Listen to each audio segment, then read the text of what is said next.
All right. Okay. So we have the recording started now. All right. So thank you, everyone, and welcome to YSP 2021, which is Youth Today's summer program. Today marks day 2 of the program, which is job readiness. A little overall outlook on Youth Today itself. We are a nonprofit program. We are a nonprofit group geared towards promoting youth development among young people in Antigua and Barbuda. We started off in 2018 with myself and Rose. We started off the initiative of doing a summer program to kick off all our activities. Summer program. Today marks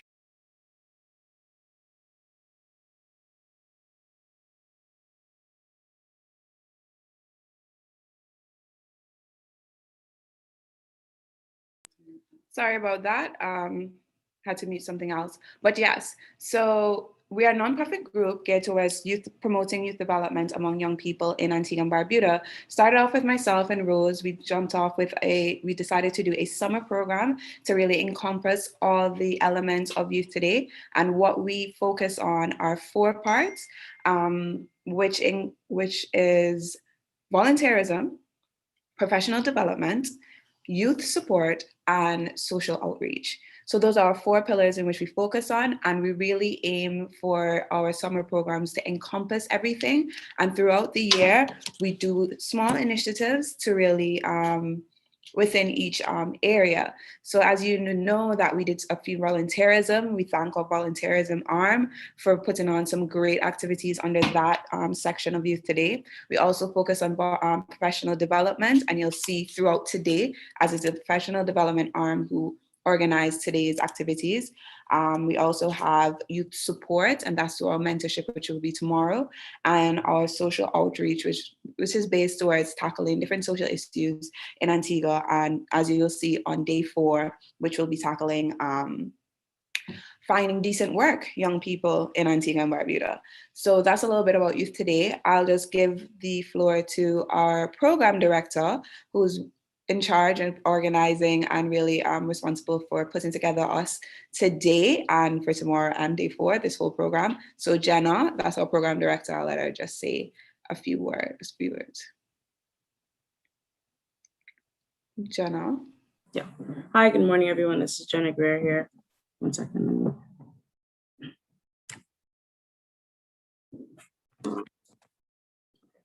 Hi, good morning, everyone. This is Jenna Greer here.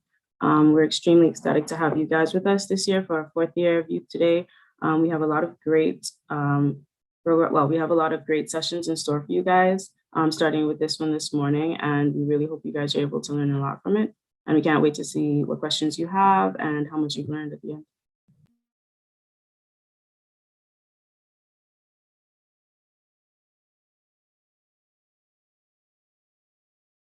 Tamara, you're on mute. Sorry about that. But yes, that was Jenna Greer, our program director. And we are a board of 10 individuals. We cannot do this on myself and Rose don't do this by ourselves. We have 10 great individuals who are dedicated to making Youth Today the best that we can be. So that was Jenna Greer, our program director.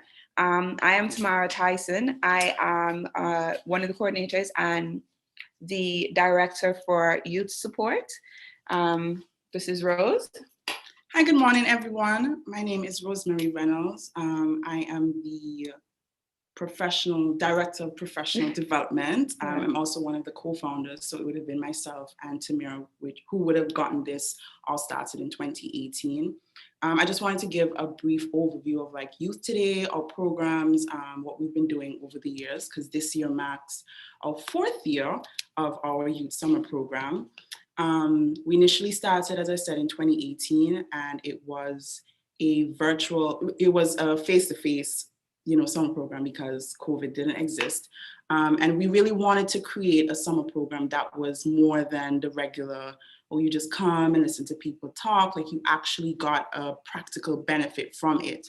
So we had resume sessions, things to vision board planning, things to kind of build young people. And we had a career day session where we asked the participants, what fields they're interested in getting into, and brought in persons, young people, especially from Antigua, who are in those fields, so they can kind of mentor them and talk to them a bit. So we actually kept that same format into 2019, which would have been our last face-to-face program. And then last year and also throughout these programs, we also have an element for volunteerism, because we believe that we need to create the platform to encourage young people to volunteer. Yes, there are other organizations and programs, but I feel like for those who are not interested in joining a whole club and learning their mantra and things like that, like you just want to volunteer Saturday, we wanted to create that platform where we push, opportunities and created different opportunities. So that's what we did in 2018 and 2019. Last year, however, because of the COVID-19, we transitioned to a virtual summer program, and we only held it for 3 days last year because we didn't have our volunteering day last year. And we kept the same job readiness, resume building, interview etiquette, mentorship, career, university day.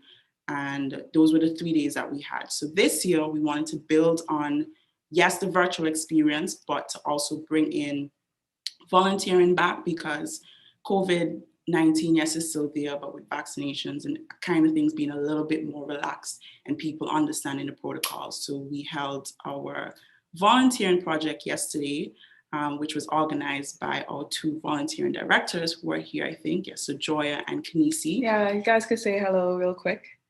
Kanisi and Joya. Hi, good morning, everyone. Are you hearing me clearly? Yes. We're hearing you. Oh, okay. Hi, good morning. As Rose and Tamara would have mentioned, my name is Kenisi Lynch, and I am one of the Volunteerism and Outreach Board Directors.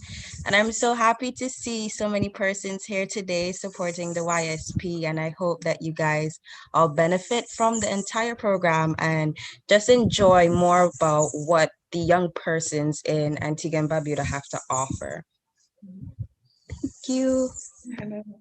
Joya. Hi, good morning.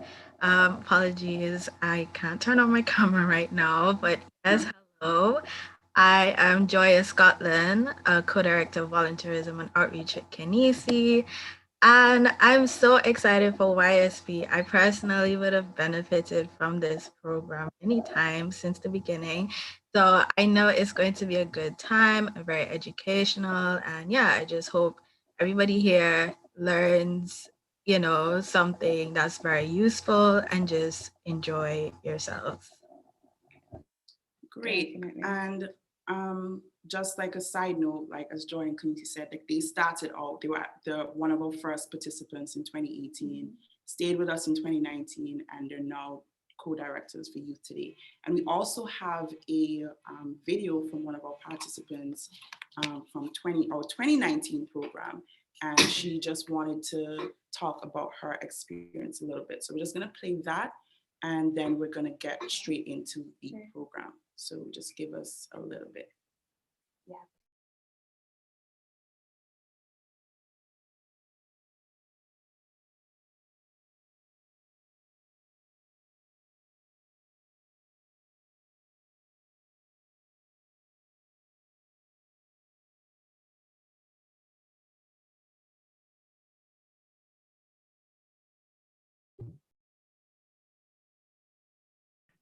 Guys, I think you have to share the sound for the video.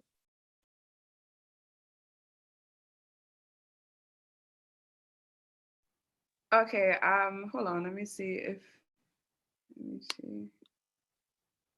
Hi guys, so some of you may know who I am, some of you may not, but for those who don't, my name is Thea. I am 21 years old and I am a former Youth Today participant back in the summer program in 2019, the last physical one that they had before all that COVID drama knocking. But that is not the point. That's not why we're here today. So I'm here to basically just give you guys my experience, what I went through, what I learned, what I benefited from it, and hopefully my experience may inspire some of you guys to have an open mind, and hopefully you guys can see the way that I see you today. Basically, just have everything that I've done transcend into you guys. So I went in basically because of my friend Joya, who actually happens to be in the main team with Rose and Tamara and everyone else.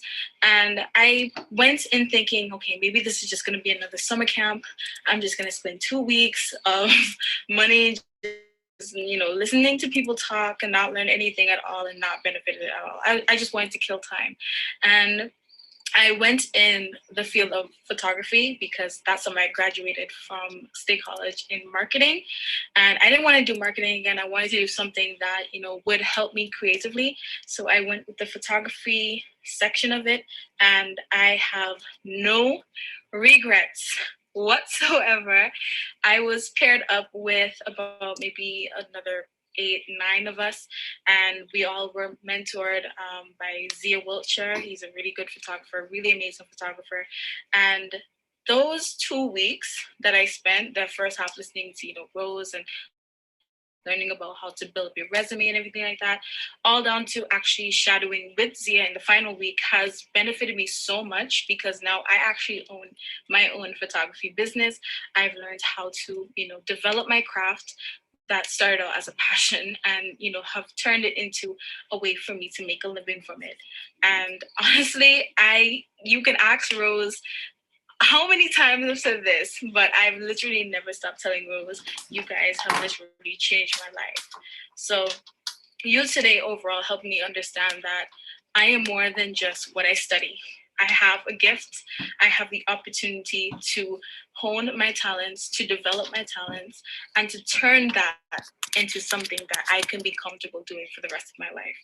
And honestly, there's so many things about the working world that I've learned now with my actual day job. I actually do have a job in marketing as a coordinator for a really, really big company. And, if I didn't know the different work ethics that they've taught me, I don't think I would have been where I am today. So just remember that at the end of it all, you are not what people think you are. You're only what you put forth and what you allow yourself to get yourself into, and what you allow to change your life. So once you put in the effort, you get the results. So I wasn't planning to make this long, so I'm sorry if I rambled on a bit, but I wish you guys nothing but the best of luck with this program. And, I hope that, you've taken this as an initiative to change your life for the better. And I'm looking forward to seeing how you guys in the future. Bye.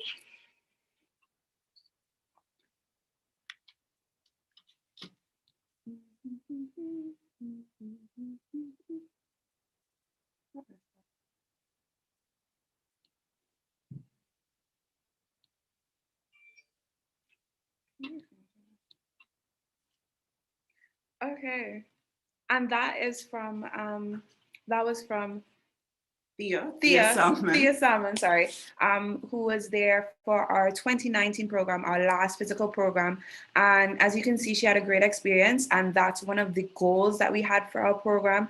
And to see and to hear that kind of experience is what warms our hearts, and that's the goal for this program. So we hope that you guys share the same experience by the end of this, given that this is an online program, but we're still trying to make it as effective, as informative, and as beneficial for you guys here as well. So it's 10:30.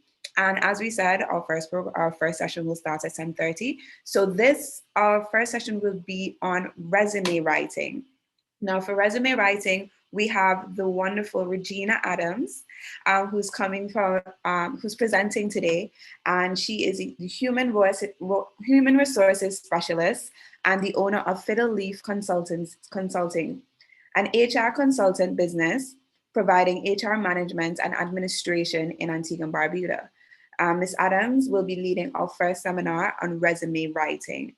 One thing that I would say is that resumes are one of the most important things that you can have. You may not be applying for a job today, tomorrow, or maybe even next week, but to have that idea of what it is very important. The guide, the template, knowing what you're going to put in, because it's going to be like, you probably could be given an opportunity tomorrow, and then you can just always have this to rely on, saying, yeah, I know what I'm going to put in my resume. I know what kind of format, I know what can put me over the edge of somebody else trying to get that job. So hopefully you guys learn a lot in this first session. I personally will be listening intently because I need to clean up my resume. And yeah, so without further ado, Regina Adams, I'll welcome you on and we'll start the first session.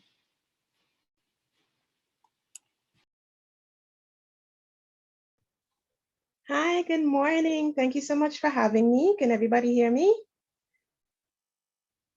Okay, Yeah. great, everybody. Okay, great. Thank you so much. Once again, thank you so much for having me. I'm very excited to be taking part today.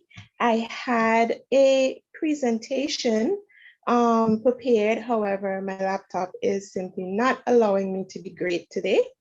And so I will be going through all of the points, but I'll be asking a few questions throughout. And if anybody has any questions, please just raise your hand and let me know. I will be happy to answer any questions. Yeah, so let's just jump right into it. As mentioned, I do own Fiddle Leaf Consulting. We do HR management and administrative support, primarily for small businesses. I am also currently the Human Resources Manager at Jumbi Bay Resort. Most recently, I have been doing human resources for the past 6 years or so. I started as an assistant in the banking sector, and I have gained a lot of experience and I've really grown to the managerial level that I hold today. Resume writing is such a key aspect that is sorely missing in school curriculum. I think that the career days and everything like that in secondary schools should really focus preparing you to do a great resume.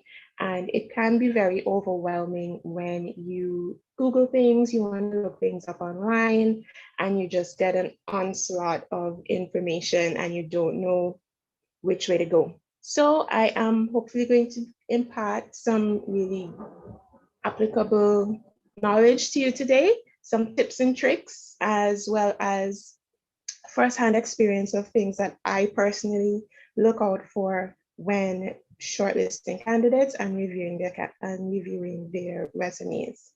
Okay, so let's jump right into it. So first things first, what is a resume? What is a resume? What is or as persons would say, a CV? What's a curriculum vitae? What is a resume and what's a CV? And this is a question that I am putting to you participants. So anybody can jump in and give me an answer. This is a safe space, so there's no wrong answer. So what is a resume?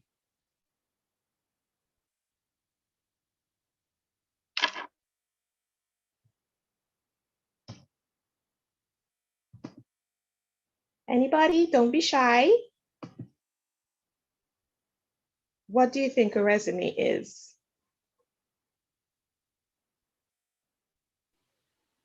I'll just jump in here, but participants, you can, I think I just saw somebody, okay, no.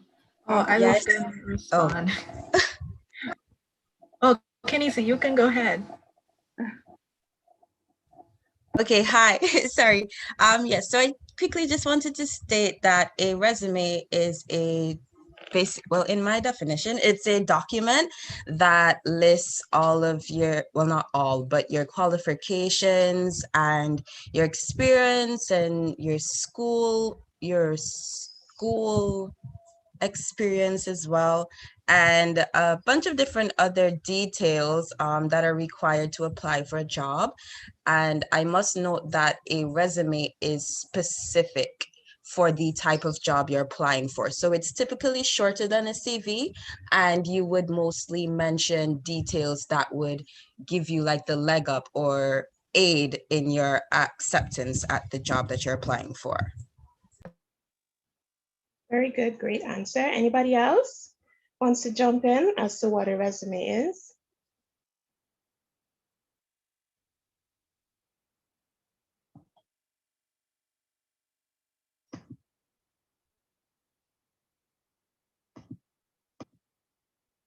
Okay, well, basically, in a nutshell, a resume is you.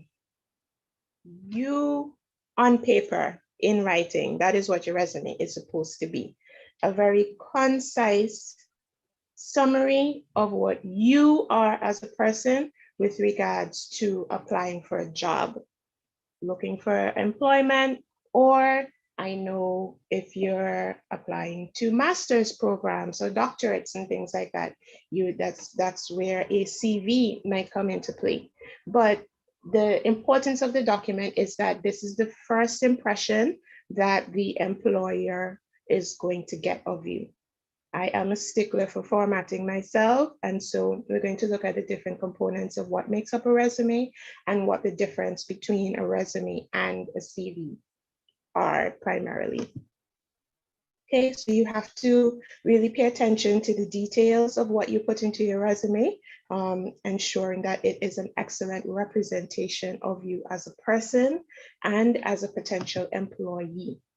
So the difference between a resume and a CV, as was just correctly stated, so a resume is usually a summary document of your experience and your educational background and any other achievements that you have. It's typically just 1 page or 2 pages, and it highlights all of the high points of your work experience, of your education, any volunteer experience that you may have, if you have any publications or things like that in your experience. A CV is a lot longer. It gives a lot more detail, really breaks down each position that you might have held, goes into detail as to your educational background, and is primarily used, I would say, more for academia, some more science roles, apply applications for master's programs, things like that, as well as at some point managerial positions as well. The higher you go, the more detail you have to put into your CV to represent your experience and to highlight whether or not you are suitable for the position.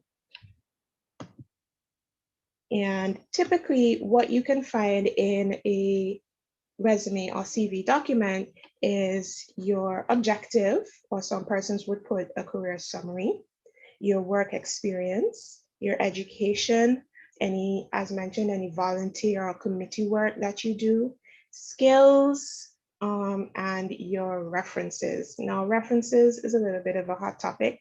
Some persons would recommend that you not put your references on your resume. Some persons would recommend that you put references available upon request. Other persons recommend that you do put your references, as it saves the hiring manager or the recruiter, whoever may be shortlisting candidates. You have the information readily available and they can simply get in contact with your references right away.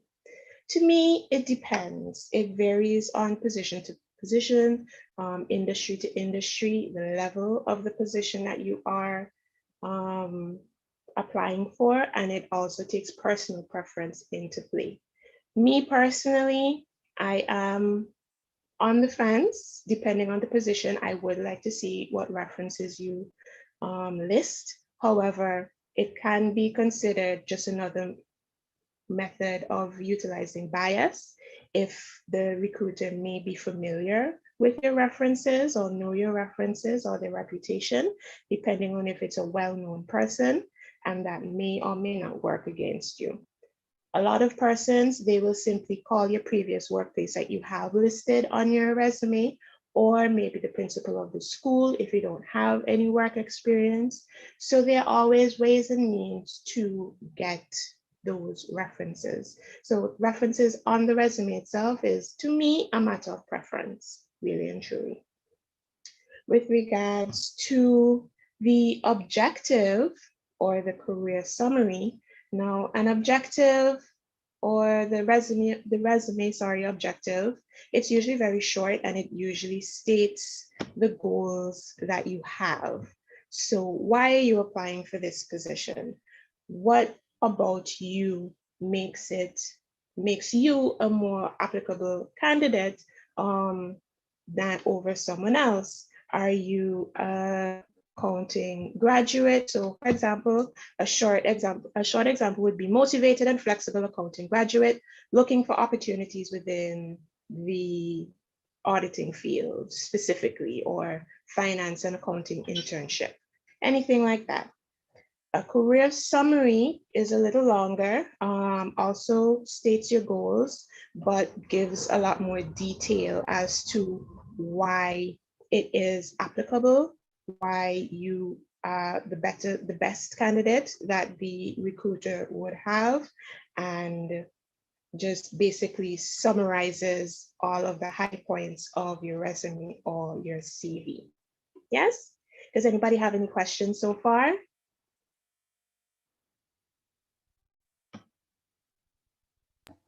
So to clarify with the resume objective and summary, the summary, it's like more detailed than the objective. Yes. I spend a bit more time trying to craft that. And the objective Yes. is like a specific like sentence or so. Yeah, maybe a sentence or two. Sometimes a lot of persons, if you read various blogs or things like that, some persons may say that it's time to move away from the objective because it's not a very thorough representation of your qualifications and your experience. And it uses a lot of buzzwords and things like that, in terms of leader, team player, motivated, flexible, things like that. And we'll touch on those words when we go through skills as well. But that is basically the difference. So the summary is a lot more detailed and gives a better basically a better summary of the resume or CV itself. Okay, I also wanted to ask you which one you recommend. Do you recommend the summary more? I would recommend the summary.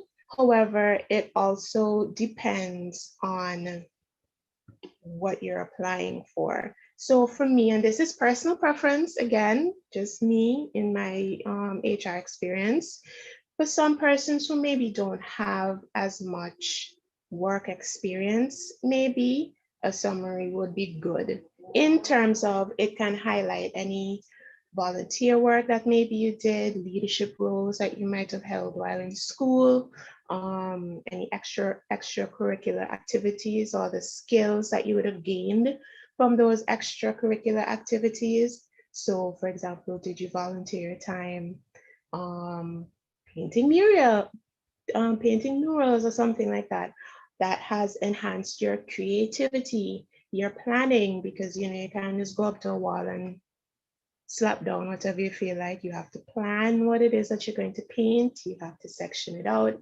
Some thought goes into it. So all of these are things that can go into a very nicely written and concise summary. If that answered your question. Yes, it does. Thank you so much. Okay, great.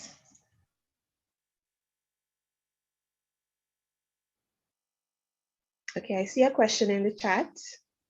Oh, to me. Okay, but I'll answer that. I will answer that when I'm finished, the bulk of the presentation, but I did see a question. Yes, this is Indira. Did you have a question?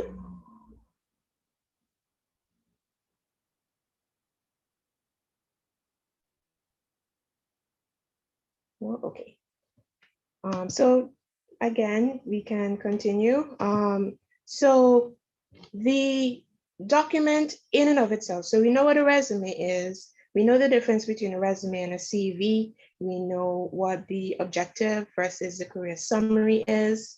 And so we can look at the various the different types of content that would go in and how you should present it. Now, again, I am a stickler for formatting. Do not send me, hi.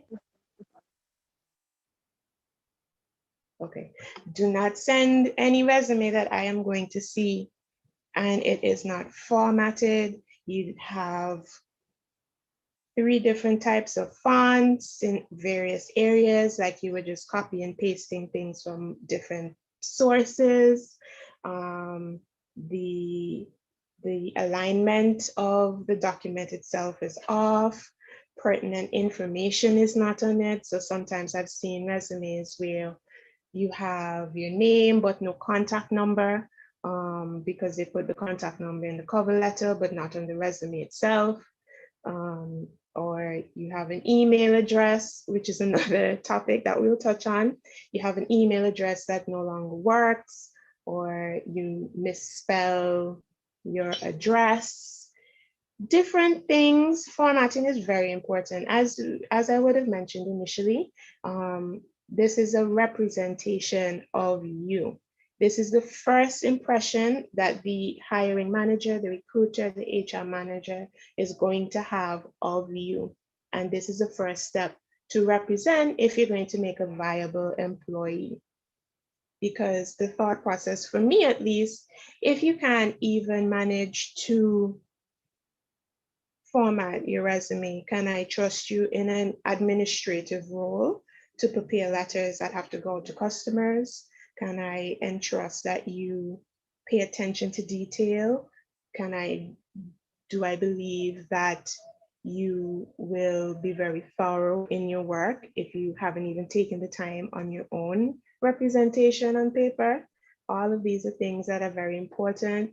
Also important is where you're sending your resume from. Now, not just the email address itself, and trust me, we look at these things, but the name attached to the email, please, those email addresses that we made when we were in second form and we thought that we were being funny, or we thought that we were on the cutting edge of dancehall and we really needed an email address that said, Big Batty Regina,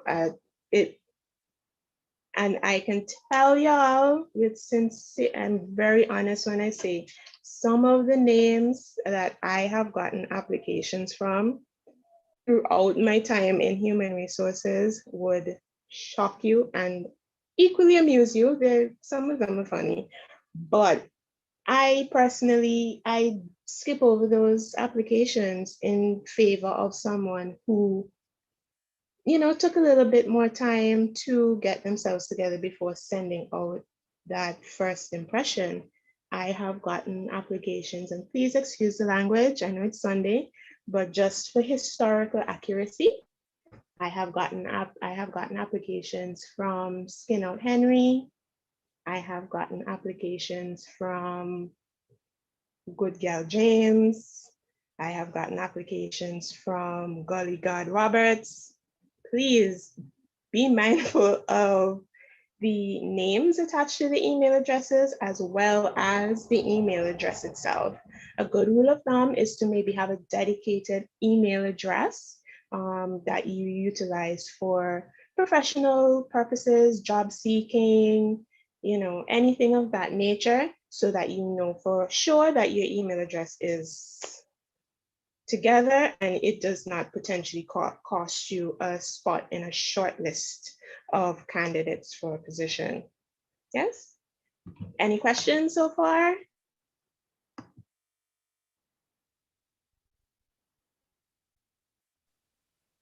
Regina, we have a few chats from the live, or we have a few questions from the chat on the YouTube. Oh, one. Okay.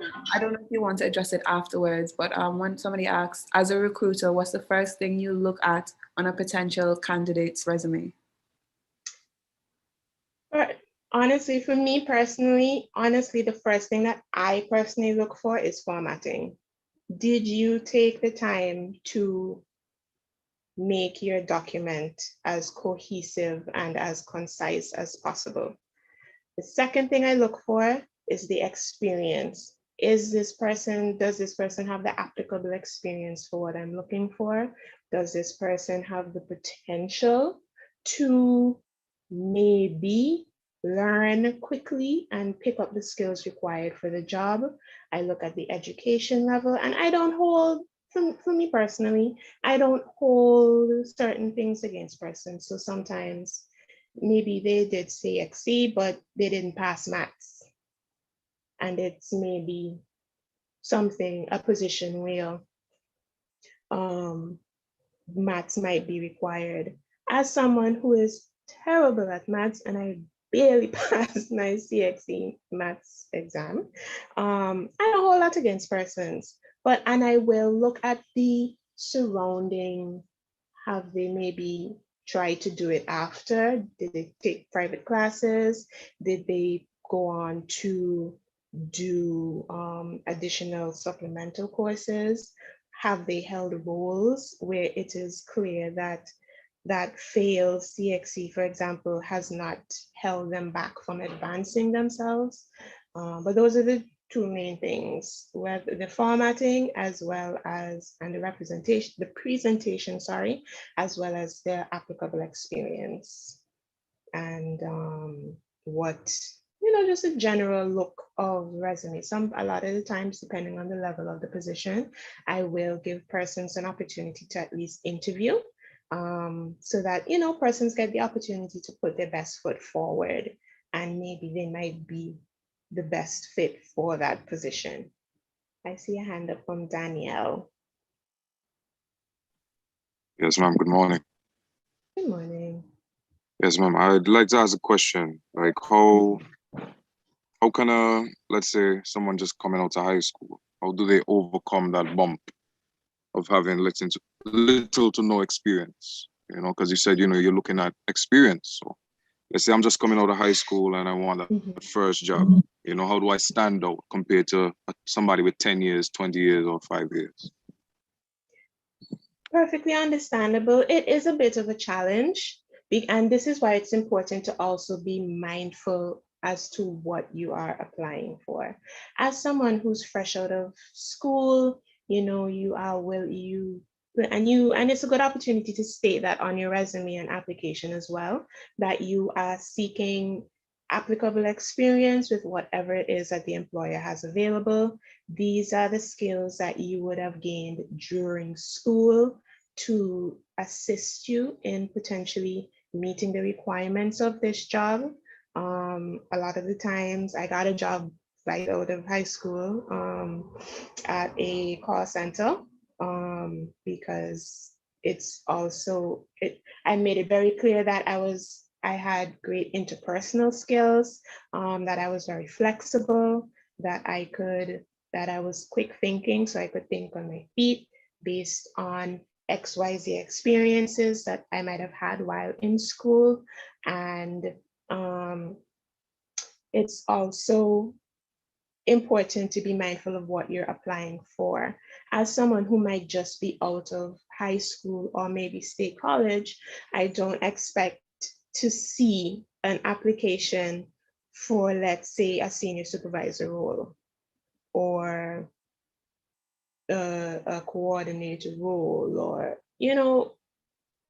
it's important to kind of self-reflect as well, to don't just send out applications because you're looking for a job. Send out applications with purpose for good, maybe at what would be considered entry-level positions, or positions that requires a lot of on-the-job training. So maybe more vocational things where you would be interested in coming in as an apprentice or as an intern to learn the applicable skills, and to also show that you are a great fit for a potential full-time job if it is available. If that answers your question. Yes, thank you very much. Great. Hi, Regina, there's one more question. I don't know if you want to continue with your presentation or answer this question first, but it's asking, does a lengthy resume deter recruiters in any way? And a question I would add to this is just like, what is an ideal number of pages for, or size for a resume? It depends on the position. So if it's something very high level, executive level, or something very specific, sometimes lengthier. So that would be where a CV would come in, where you would have to detail out your experience. So you say that you're an HR manager. These are all of the projects that you would have done. These are the accomplishments and achievements that you had while in that position. But a lot of the time, the length for certain positions as well, the length, it, I would say, as much as possible, try to stick to 2 to 3 pages, if so long. With a resume itself, you can fit everything on 1 page because you're not going into too much detail. But if you do want to provide some detail, I would try and stick to 2 pages. You know, especially if it's a position where a lot of people are applying. Sometimes the recruiter or whoever is shortlisting candidates might just be skimming through to see, do they have any experience that I'm looking for? Just do a quick skim, do a quick read through.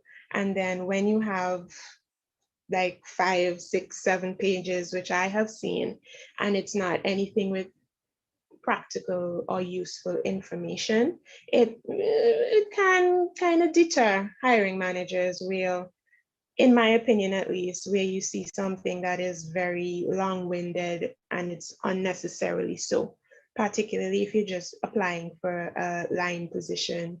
If you're applying for, let's say, for example, a cashier position, what are you sending me that has in 6 to 7 pages in your resume? And a lot of the times it's that long because of poor formatting or information that is not applicable. So for example, on information that is not applicable would be, say, primary school. Your primary school education does not have any impact on the adult that you are today. In my opinion, some may argue, however, I do not believe that putting your primary school aids you in any way. And I know that sometimes, especially when you don't have any experience, you want to put things to fill up the space so that your application doesn't look a little scanty. Because I used to do that myself. I used to find all manner of things to be putting on my applications. So it can look like if I'm very, very busy, when in fact it was just like, nobody cares that I went to foundation mixed school. Absolutely nobody has asked me about my time. I can't even remember what was carrying on in grade 5, to be quite honest with you. And so that is that it's not supportive of whatever role that you would be seeking. So length can be a factor, but keep it short, keep it sweet, so that in a snapshot, whoever is hiring can see you at a glance, I would say. You have any other questions? No, that was the only question that they had asked. Thank you so much. That was a great response. Okay, great. Thank you so much. And let me see, where was I? I will send my poor laptop. It will. I will send the presentation at a little later, so that, you know, if needs be, you today can always share snippets of it, so that persons can also get the information later on. And I want to also just touch on the cover letter, the question of the cover letter, as well as photos, pictures on your resume. So the cover letter, I will be very honest with you. The cover letter for applications is not something that I myself read in depth, at least not initially. I prefer, if I have a lot of candidates that I'm trying to shortlist for interview, I skim through the resume or the CV first, and when they have been shortlisted, I will go back and read the cover letter. The cover letter is something that is, as it says, it is a cover, it just goes with your application, it goes with your resume, goes with your CV, and basically introduces yourself, states what position that you are applying for, if there is a specific position, or if you're simply applying for whatever may be available within the company. And it also summarizes the contents of your resume or CV in terms of whatever skills, strengths, and other applicable support they may have, as well as it's a good opportunity to show what you know about the company. So in Antigua, it is very difficult that, oh, I see Denise's question. Would you say that cover letters are necessary, please? Okay. So it is very difficult in Antigua to find information on companies who may not have a website. Some a lot outside of the larger companies, so maybe the banks, maybe some of the shops and stores, the retail stores in Antigua. The hotels definitely will have information because they are catering to international customers, across international customer and guest base. It's difficult to find a company's maybe vision, mission statement, objectives, because those are all good things to put in your cover letter to say, well, I am very flexible and creative, and this will assist, this will prove why I'm such a good candidate for your company, because it plays right into the objectives of your company. So all of that is very good information to have, but it is also information that is very hard to come by unless you know somebody. You know, Antigua is a small place, and unless you know somebody, neighbor, cousin, brother, best friend, girlfriend, it's very difficult to find out certain information. But I would encourage persons to maybe visit the, if there's a reception area, maybe they might have pamphlets, or maybe, you know, good, speak to your network of friends, family, who may know somebody who works in a place that you're interested in applying to, just to get a feel of the information of the company, and if that place is a place where you want to work. Just because you are looking for a job, if you know that you cannot work at 6 o'clock at night, do not apply to work at a call center, because you are not able to work after 6 at night on any day. And a call center is a 24-hour, 7-day-a-week operation. To the question, is a cover letter necessary? Yes, it's a good presentation. It does summarize your skills. Some persons are not as backward as me. Some persons specifically require the cover letter and want to read it and must read it. That's very prevalent, I would say, in like maybe the public sector. They definitely want, they're a little bit more old school in terms of they want your cover letter, they want your resume, they want your references, they want your CXC certificate. Even when you have a master's, they still want your CXC certificate, any other applicable certifications that you may have. Other places, they will skim the resume and then read all of that after to see what is what, to see if it match, to see if you're making sense. Other persons might disagree, but that is just how I personally shortlist candidates. And further to the cover letter, the question of pictures on your application. Now, I am personally not for pictures or photos on persons' resumes. It can feed into bias in terms of people are very consciously and unconsciously judgmental. If it's a customer service role, they may see a picture and say, do I really want a person that looks like this on my front line? Or you don't want to give any person an opportunity to discount your qualifications and experience because of whatever judgment they may draw from looking at your picture. Now, that is a matter of preference. I have seen several executives with their photos on their very distinguished resumes. And so I will say, if you do put a picture on your resume or cover letter, do not put a selfie. If you put it on Instagram, it's probably not suitable. Or I have seen many, what's the Snapchat filter, the flowers. Don't use no Snapchat filters on the picture that you're putting on the resume. This is a professional document. Do not have with the round glasses. Don't put the bunny ears. I know the stars and the sprinkles look very nice, but it is not suitable for a resume or any type of application. And it can also be very helpful for, depending on the industry that you are also applying to. So maybe things within entertainment, for example, if it's very visual, some places they ask for headshots. If it's a modeling job or acting job, things like that. However, I will say if you are applying to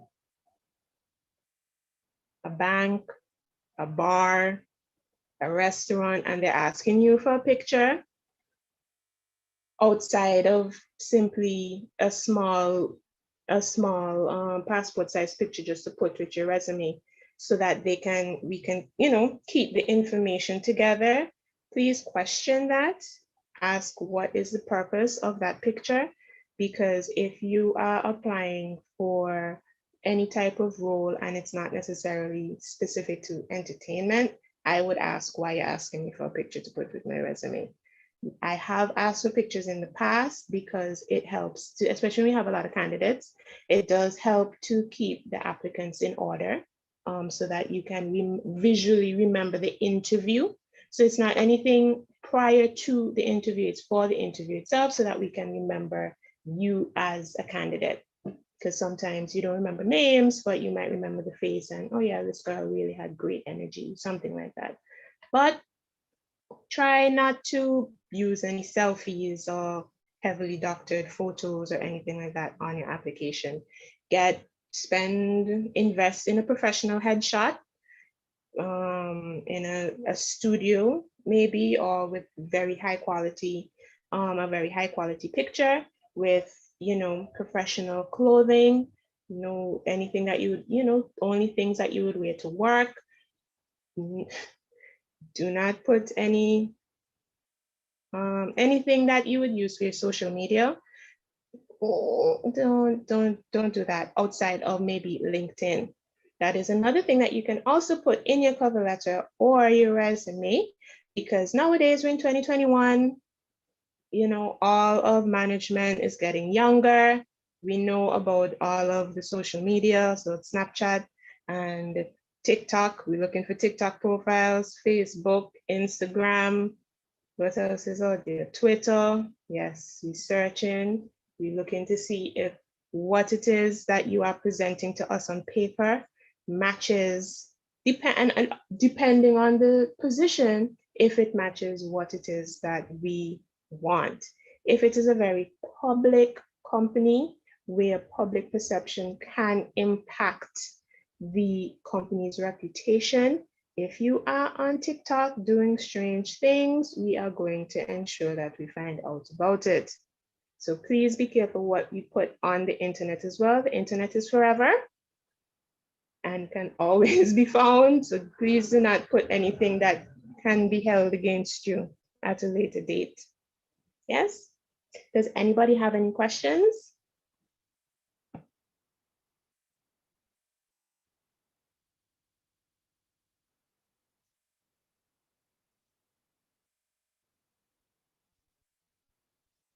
No? Okay. So I have been looking at some of the resumes that a lot of you participants would have uploaded. And I must say the bulk of them look really good. One recommendation that I would have, if you're giving a objective or a summary as to what you hope to attain, don't necessarily pin yourself to a position, but more of a role. So instead of saying maybe you are looking for,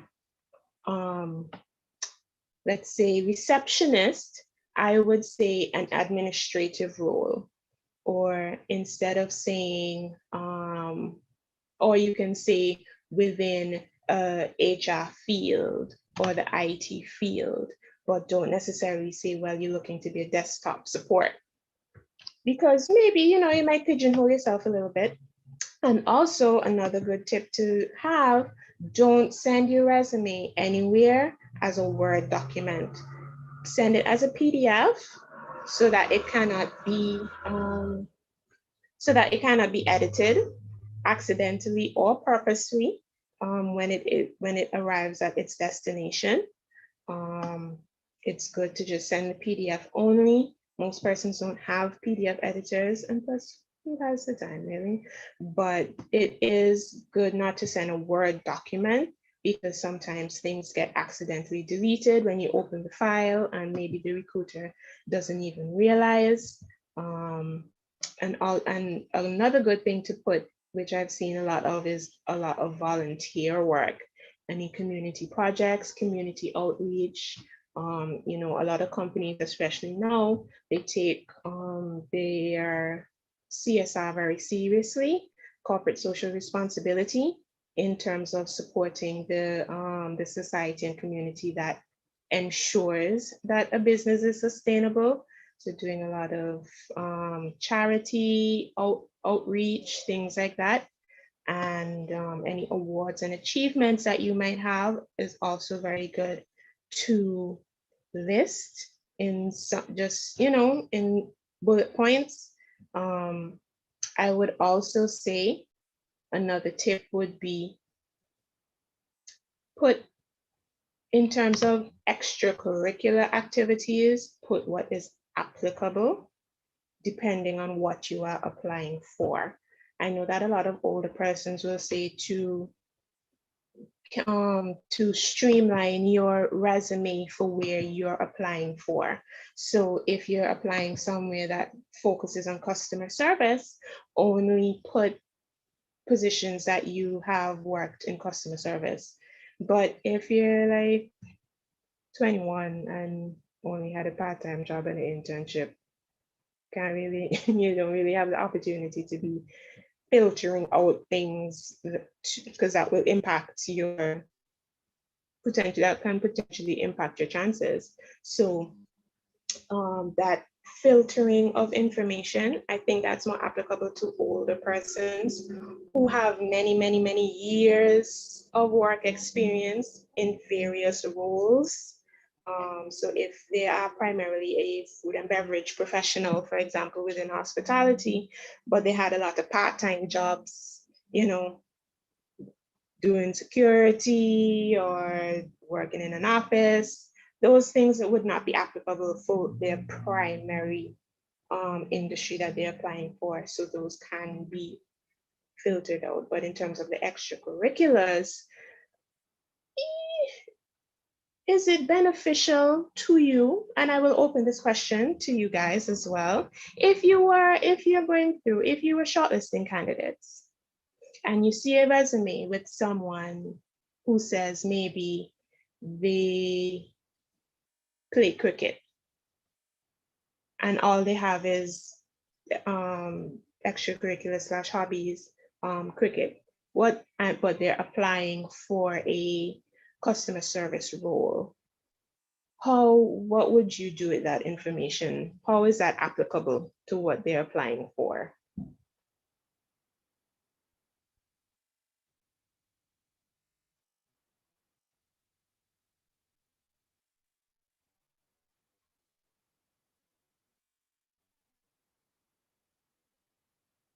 Don't all answer at once.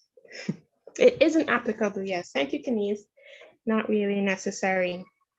I would agree. No, if it is that the person had said, well, they organized community cricket matches, or maybe they organized a cricket group to promote, health and wellness, and, got a group together, planned out the practice times, coordinated any games or matches that they might have. Maybe they were a captain, maybe their time playing cricket opened up a scholarship opportunity for them, then that would be different. That would say you have good organizational skills. That says that you have great leadership if you manage to get this group of persons together on a regular basis to promote, this sport, the physical activity, there's health and wellness.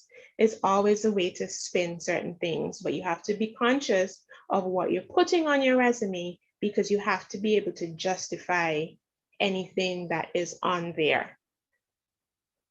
Yes, because chances are somebody's going to ask you about it. If you put on there that you played volleyball for 2 years, and then I ask you about it, and you said, well, yeah, I kind of went sometimes, but you know, it was too much, so I left. Why then don't put it on your resume because it's not supporting or highlighting any skills that you may have. Yes? And the last thing that I want to touch on is the skills that you put on your resume. Now, skills, you know, we put team leader, flexible, what others? What are some other words? Creative, good time management, attention to detail, things like that. But do you have applicable examples highlighting those skills, particularly if you don't have a lot of work experience? So you put that leadership is one of your skills on your resume. How did you know that leadership was a skill? What were you doing while in school or in any community work to know that, well, you made a good leader? Are you actually a good leader, or did you just unfortunately have a group that didn't want to do any work? So maybe you had to do everything so you didn't fail. You know, were you a prefect? Were you head girl? Were you head boy? Were you a youth leader at your church? Did you spearhead a community outreach project? What, how are you quantifying this skill that you claim that you have? Another one that people like to put is, let's say that you're a team player. What does that mean? Team player, anybody can be a team player. If you're in a group of people and you get a job to do, then you have to do it. That doesn't necessarily mean that you get along with your coworkers, got along with your group members, that you were able to assist with facilitating any necessary teamwork. You were just present. Kenise, I see your hand up. Hi, okay, quick question. So in terms of formatting, is this a case where, like, when you have the skills section and you list the skills, would you put like a brief example there, or just make sure that these skills are represented throughout the entire resume? Yes, I would say Okay. ensure that the skills are represented throughout the resume. Okay. Don't put things on, yes, definitely don't put things on there that you can't back up if and when needed. And so if you tell me that one of your skills is, let's say, Adobe Photoshop, because you have Photoshop on your computer and you can maybe change the background color and that's it, then you will run yourself into some problems, because if I ask you, oh, well, this looks like a really good skill, you know, we have an administrative role, but we do a lot of graphics for the staff. So, you know, staff activities and things like that. And we have Photoshop at work. So can you, you know, do up some flyers and things, and you're struggling and Google not helping and the good YouTube not helping, you know, it can really get you into a bad spot, because you have to be able to justify and back up any skills that you put. So as you correctly said, it's not necessarily a case of formatting, but being able to have the applicable points on your resume to support those skills.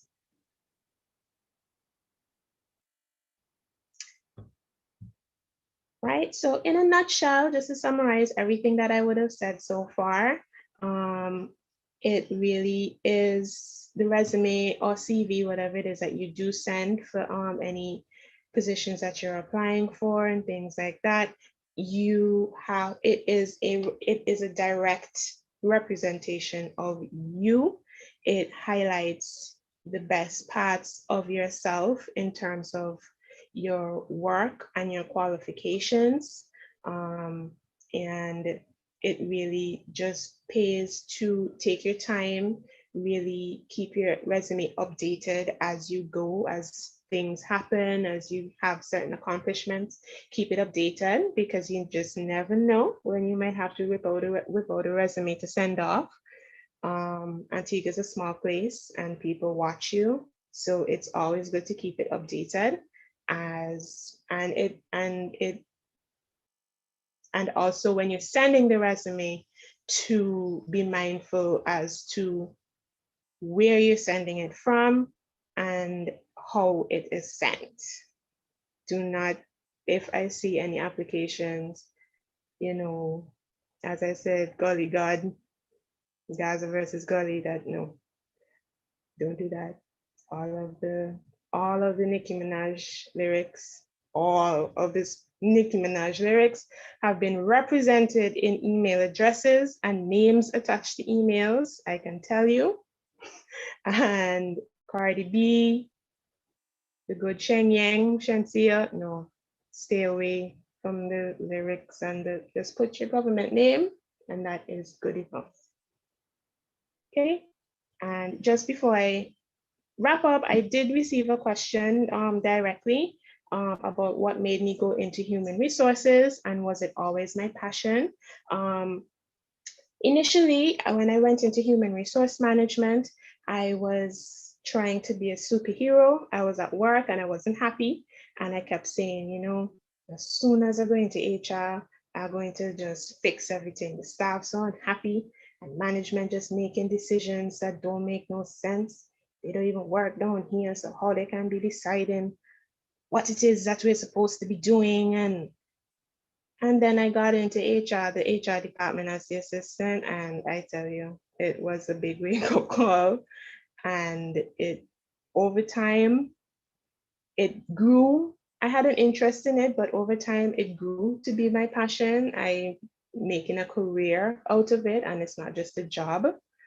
It really encompasses a whole skill set and mindset as well that you really have to have. Similar to childcare, not everybody can be a teacher and not everybody can be an HR manager. It's not just administrative work, but you have to have critical thinking skills. You have to be very creative because you have to assist with boosting staff morale. How do you do that? You have to be very objective. You have to be able to be empathetic, compassionate. You have to you have to know when the time and place is to do certain things. You have to be very flexible. If you have to work a 10-hour, 12-hour day to get the work done, then that's just what you have to do. And so it didn't start out as a passion, and I got into it trying to right the many wrongs that I thought were happening. But as the more I did it, the more my passion for it grew. And I hope to continue doing this field of work for many, many years. And that is the end of my official presentation. So if anybody has any questions, anything like that, I am free to answer. I have a quick question. In terms of references, do you encourage it? Or, because I know a lot of people at the end, I know a couple of people who ask, like, oh, kind of worried about references, they don't have any references or whatever. Is it a disadvantage to not have any? And if they do look into having it, who do they source? Like, is it okay to have like their high school teacher, or what, like, who's a good form of reference for anybody who doesn't really have experience like that? I would say 2 to 3 references are fine. I mean, we don't need a whole phone book worth of people. 2 to 3 persons as references are fine. If you don't have any work experience per se, I would say definitely teachers are a good bet. Now, don't take the teacher that don't use the teacher that failed you because you kind of cut your eye after them and you and them in war, and use, or to remove. Maybe the principal is a good option. Maybe church, if you're active in the church leaders maybe. But if we see that you don't have any, well, for me at least, if I see that you don't really have any non-biased references, as in like an aunt, your aunt, unless your aunt really doesn't like you, your aunt is not going to jeopardize a potential job and tell me that, well, they always reach late, and I can't get him to watch his cousin at all. And the family members are not necessarily good references because they will not be as objective as you need them to be. But I will look through your resume. I will look at the school. I will call the school if I have to, speak to the principals, even if you don't list them. A lot of the time, sometimes we don't even utilize the references that you list on your resume. If you do, because we will, if you have work experience, we may call your last employer. Sometimes in interviews, you'll be asked if you're opposed to having your last employer contacted or even your current employer contacted. I personally try not to contact current employers because should you not be successful at this job that you're at, it may affect your current employment because they're going to say, but wait, oh, is she over here looking work and she still work over here, and that might affect your current employment in some way. So 2 to 3 are good, preferably non-family members. No cousins, no cousin, friend, cousin. And yes.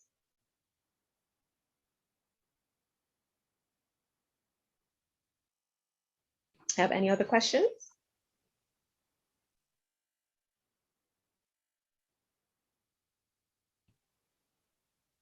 Doesn't look like any other questions are there. It was truly an insightful session, Regina. I think you covered most of the burning questions that anybody had about resume writing.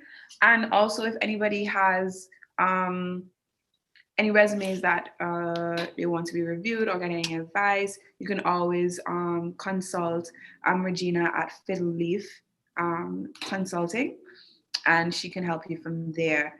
We will drop the name of the Instagram group and contact in the WhatsApp group after the session. But thank you again, Regina. As I said, it was a very informative session. I think it helps us all to just like really look at our resumes and refine it and make sure that we have every point that you were able to highlight. There's no more questions. So thank you again. And we do encourage anybody, if they have any more resume questions, to reach out to Regina. All right. So thank you. Thank you, Regina. All right. Thank you so much. It was a pleasure. And as you said, I really do hope that it was very informative and y'all not just being nice. So. Yeah, it was really informative. It was. Okay. Thank you so much. And you guys enjoy the rest of your great seminars today. Thank you. Thank you. Okay, we're gonna go straight into our next session, which is interview etiquette, and we have Mrs. Mayoka Bryan Mead. I think she's already, she's already in here. So Mrs. Mayoka Bryan Mead is a human resource development specialist, and freelance consultant at Yours Sincerely HR, and Yours Sincerely HR is a human resource support. They provide human resource support services to small and medium-sized businesses in Antigua and Barbuda. She is currently the human capital manager at Unicomer Limited in Antigua and St. Kitts and Nevis. And she provides support to the company in all areas of human resource. She also has previous experience working with Digital Jamaica and PricewaterhouseCoopers, leading their graduate recruitment program geared towards the organization talent management strategy and transitioning young graduates into the world of work. Mrs. Bryan Mead, besides HR, she is new to motherhood and she enjoys giving back to the community as a member of JCI Antigua. So we want to welcome Mrs. Bryan Mead to her presentation on interview etiquette. Oh, you're on mute. Oh, my apologies. Thank you so much for that warm welcome. I am really excited this morning just to share with the team this morning about interview etiquette. It promises to be a very engaging conversation. As you can see, I'm pretty young like you too. I have walked the very same milestones as you would have. I would have engaged in interviews, felt nervous, probably didn't do the right things at first. And I'm pretty much sure there's still room for improvement as well. But today, we're going to be going through this presentation and it's going to be a journey. Personally, for me, when I do virtual communications, I like persons to engage with me. So if you're sleeping, if you're on your social media, there's a very high possibility that I may just call on you. So attention, please. And feel free to jump into the chat, ask questions. So what I'm going to do today, I have around 12 slides, PowerPoint slides, which I'm going to be sharing some information from. Practically, once it is that I'm completed with this presentation, feel free to ask all or any questions about interviews, okay? All right, so I'm going to get started now. I would have shared the presentation, so we're going to get started now. All right.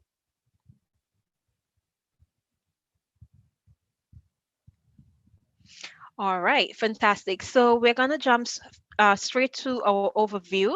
So today we're going to be focusing on defining what is interview etiquette. Also, we are going to be looking at the types of interviews. We are going to be looking at general interview etiquettes, other etiquette tips, and also we're going to go into our question and answer. All right. So I know before you had a very engaging presentation with Miss Regina Adams about your resume. So guess what? You would have submitted your resume, you're waiting on that call, you finally got that call, and you're hearing, okay, you have an interview now. So what do we do? All right. We're not going to freak out. We're not going to get nervous. We're just going to just go through some bits of information to get you started. So, really and truly, first of all, what is an interview? All right. So, when we speak about an interview is a formal meeting between a company representative of an employer, that's a person that we wish to work with, or sometimes more than one persons with a candidate to determine if we should hire this candidate.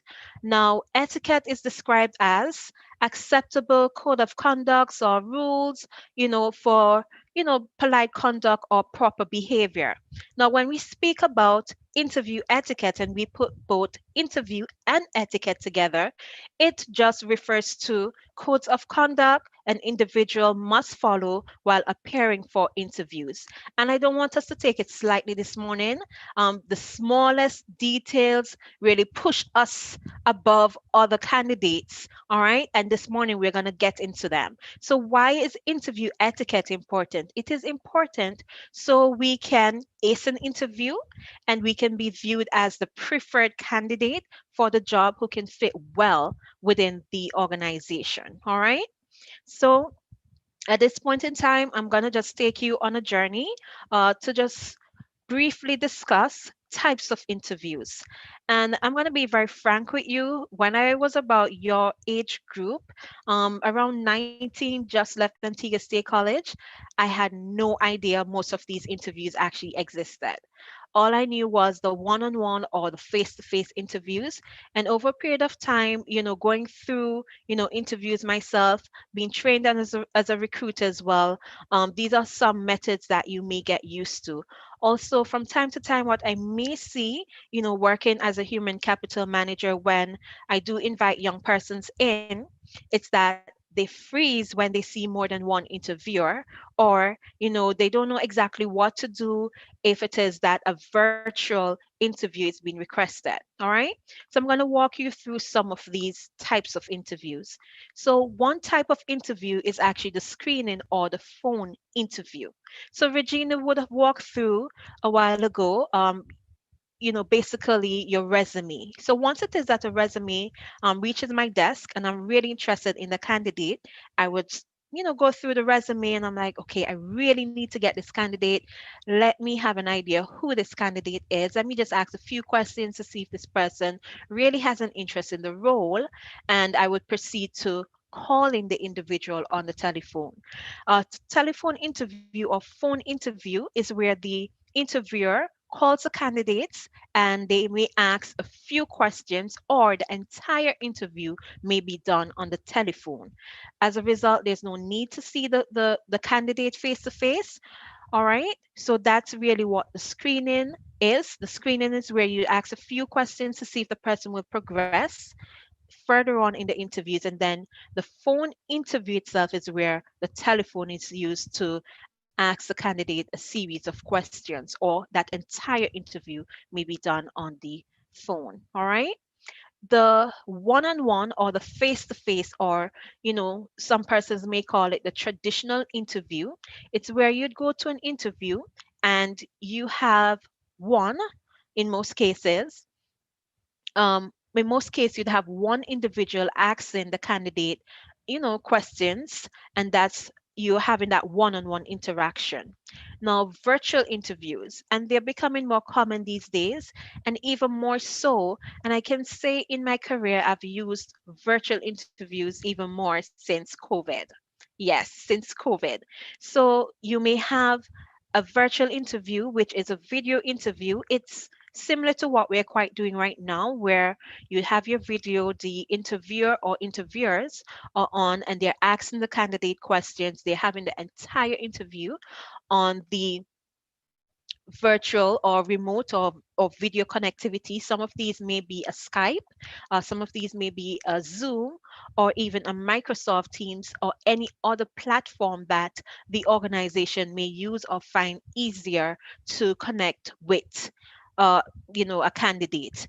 And also, let me just share as well. I've had situations where I'm doing a virtual interview and I may have some connectivity issue, but ahead of time, I may ask the candidate, okay, if I'm unable to reach you or we have some issues, is there any other way I may get in contact with you? And some candidates actually says, okay, you can contact me using a WhatsApp video, and we would have done that as well.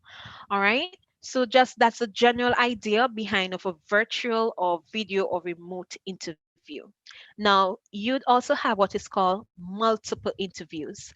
The first time I went through a multiple interview, I was a bit shocked. I thought after doing one interview and I got some good feedback that, the interview went well, I thought that was going to be it.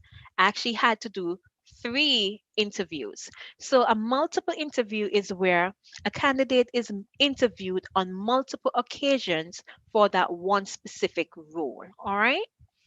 The other type of interview is a behavioral interview. So in this interview, the interviewer or interviewers may ask the candidate a series of questions, and these questions are typically specific to see how it is that the candidate would handle particular situations. So, for example, they may ask if you're in IT, how do you troubleshoot a computer? All right. So, what they want to see is what happens there. How do you handle stress? How do you handle an irate customer? Those are some behavioral type of questions that may come from those particular kind of interviews to see how it is that the candidate would have reacted in the past or how they're likely to behave in the future. Now, another one which is not so common, but it depends on the environment that you're in, it's actually called a stress interview.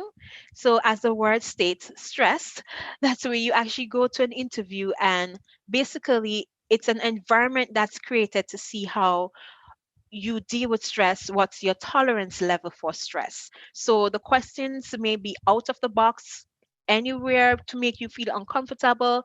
It may be time bound to see how really you deal with pressure. All right. You also have what is called a case interview. Now, these are normally assessment centers in some cases, or they may give a scenario as to what is happening in the company. How would you solve that issue now that you are aware of what is happening? All right. So it's a case that they give to you. You will have to answer a few questions, and based on how you respond, then it is that the interviewer would select the best candidate. You also have what is called a dine-in interview. This can be done either lunch or breakfast, and in some cases they may do a dinner interview. I recall working for one organization where we were hiring for flight attendants, and this was something that was done where all the potential flight attendants were actually invited to this interview where it was just lunch. And a lot of times persons take this type of interview to be, nothing about it, we're just having lunch, but while you're having lunch, you're practically being assessed. You also have what is called a group interview. So a group interview is where you'd have more than one person or more than one candidate actually being a part of the interview process. And during that process, the interviewer or interviewers, they are assessing each candidate to select the best person or persons, especially when you may have more than one position that you're trying to fill. You also have what is called panel interviews. That's where you have more than one interviewer actually doing the interview. And you also have one which is becoming more common. It is called a working interview. That is where the candidate is invited to come in to provide hands on experience to show their skill sets as to what they can do. For example, if it is that I'll be hiring a chef, I would want to know, okay, there is as much questions that I can ask using the other interview methods to see, okay, is this the right person? But I mean, a chef would need to cook, right? Yes, a chef would need to cook, so we need to taste this food. We need to assess certain things. So when that is done, we'd invite the chef in to see, okay, what level of skills that they would have for us to select the best individual. And there are other professions as well. Let's say, for example, a carpenter, different kind of professions that persons may ask for a working interview. All right. So just sharing that bit of information with you. And then we are going to go right into general etiquette. So regardless of the type of interview that you're doing, there are just some general etiquettes that we need to adhere to. But before getting right in, this is something that as young persons I'd want to just leave with you. Never ghost an interview. And when we say ghosting an interview, can anybody tell me what that is? I need a volunteer. Any volunteer? Let me select Kenise Lynch.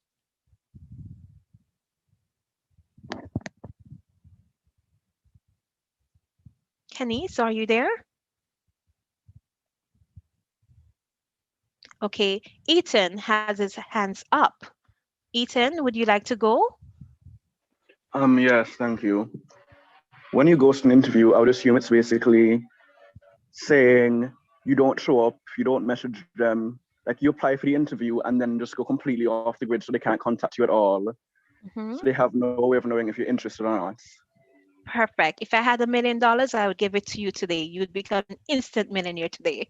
Thank you so Thank much for you. that answer. Fabulous. No All problem. right. So that's basically what it is, ghosting an interview. And this is very common where, the interviewer would take the time out to invite you in. They're looking forward to meet you. They would have met you on paper already by your resume. And so they're looking forward to meeting you. I've had a few of those happening, and when they do, I do pick up the phone and I'll call the candidate just to check, see if everything is okay. Are they running late? Would they need some more time?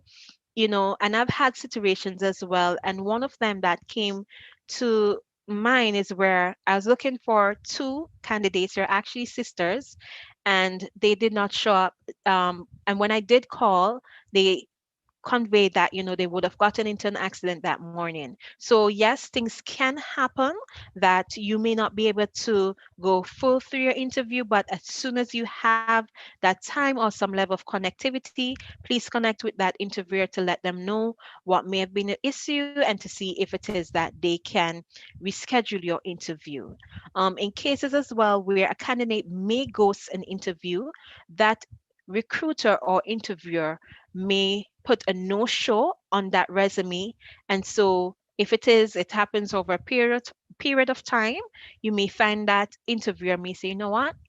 I am not going to be, interviewing Adele Daniel again because he doesn't or she doesn't show up for an interview whenever we set that interview. All right. So there are few things. So now that we have gotten the ghost in the interview out of the way, there are few things that we need to do before the actual interview. All right. And these are all a part of your etiquettes. All right.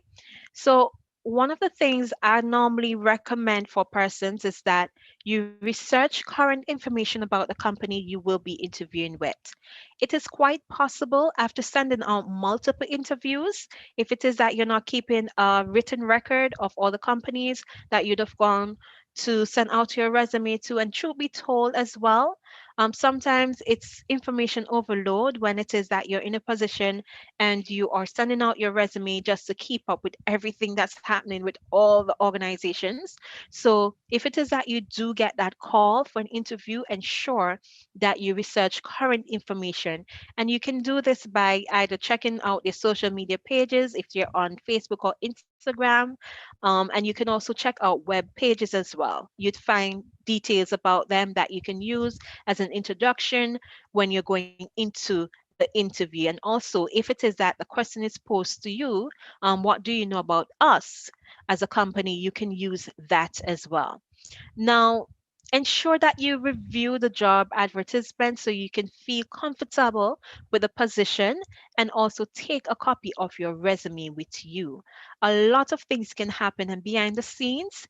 Um, a resume may have been soiled, it may have been misplaced in the morning or of the day of the interview. So always walk with an extra copy in the event that the interviewer would like to have one as well, and also for your own benefit, so that you can make reference to anything that the interviewer may, you know, notice on your resume. All right.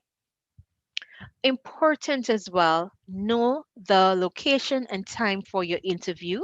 When it is that you also receive a call from the interviewer, find out, or if it is that they do provide a list, let's say they need a police record, you'd have some institutions, for example, the banks, they may ask for, police record. You'd want to ensure that you have those information ahead of time.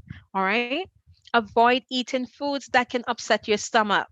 Can anybody tell me what is likely to happen if you eat something that will upset your stomach before an interview? Anyone? You'll probably have to run out in the middle of the interview if you make it to it at all. Yes, that's right. And we really don't want that to happen, right? Because we're there to ace that interview.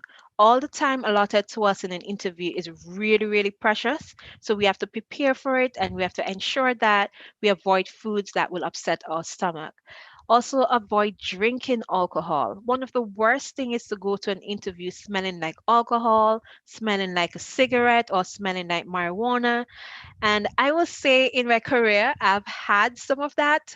And I'm like, oh my God, what is happening here? And that scent alone is a distraction, right? And proper etiquette is, if it is that you're going to an interview, you want to present your best self.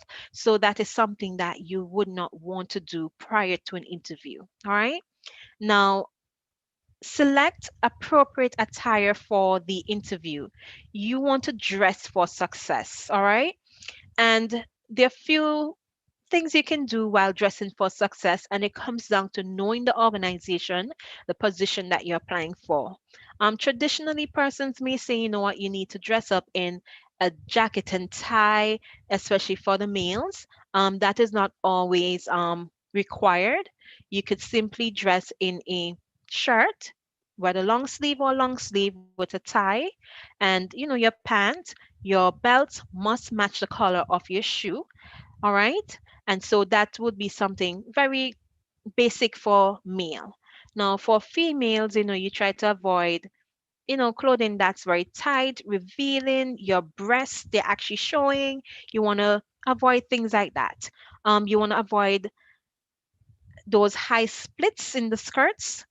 All right. So you want to ensure as well, while you're looking at your entire attire for the interview, that it is professional.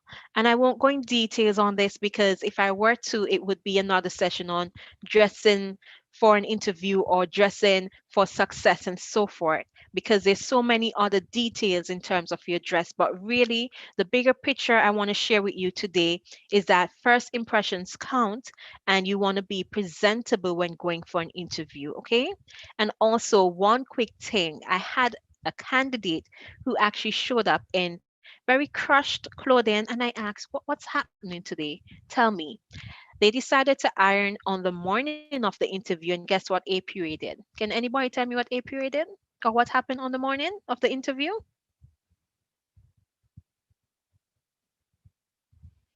Well, I have no volunteers, but I'll tell you. So there's no electricity, and so the candidate did not get an opportunity to actually prepare themselves in advance. All right. So that's one of the things you want to do, prepare yourself in advance.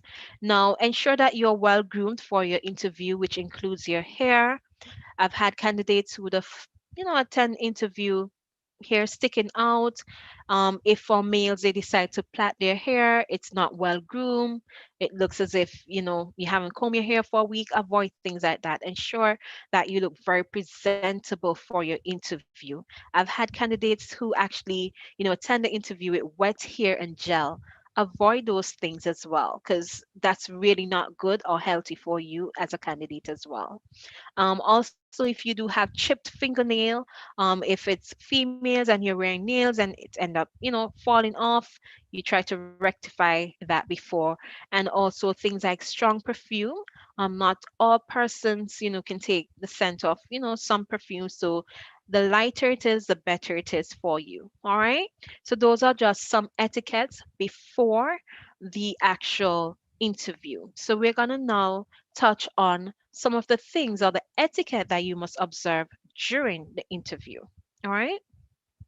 So during an interview or arriving, let's say arriving at the interview.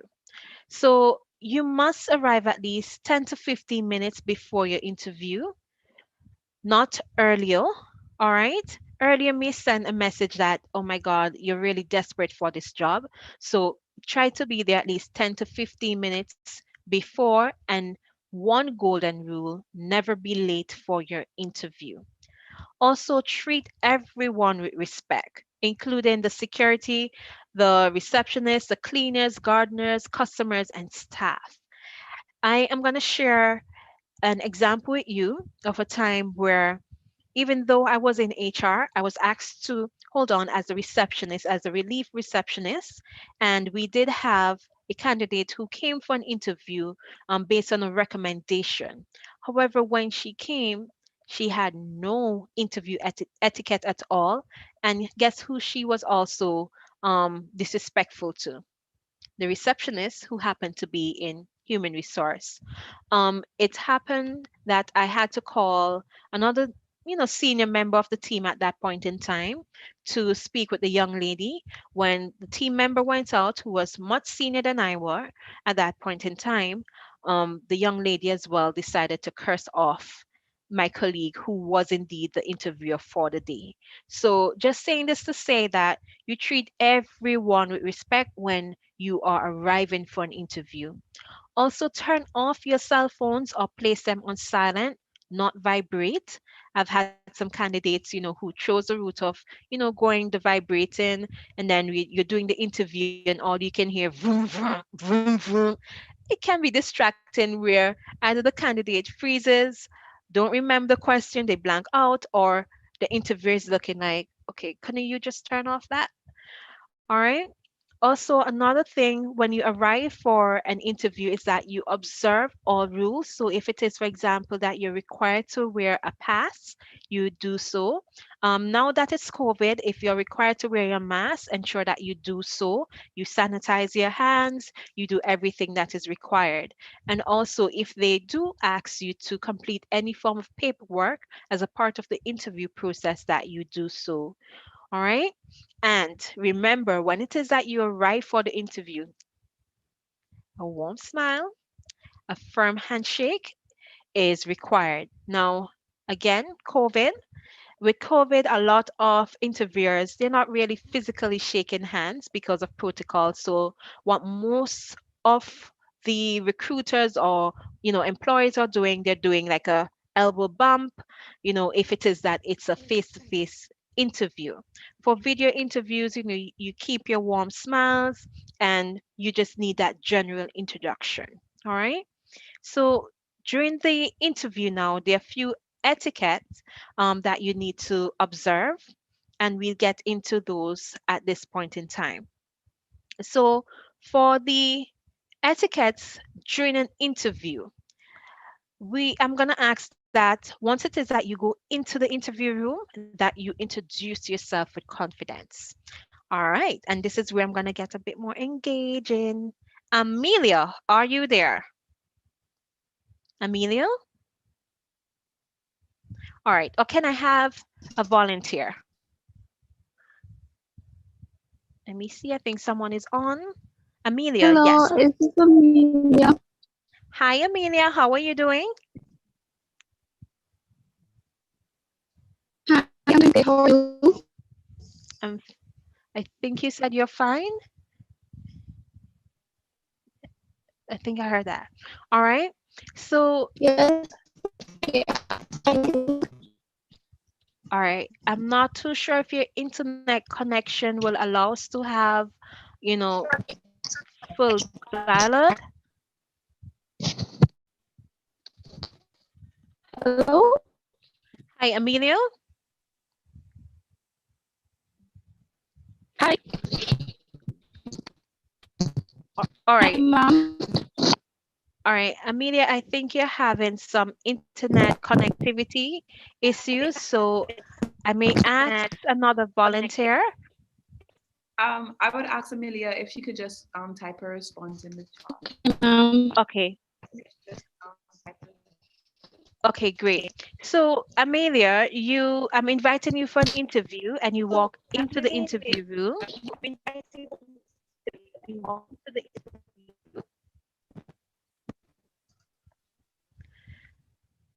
On your way to the interview room, I may ask you a question. Tell me about yourself. How would you respond?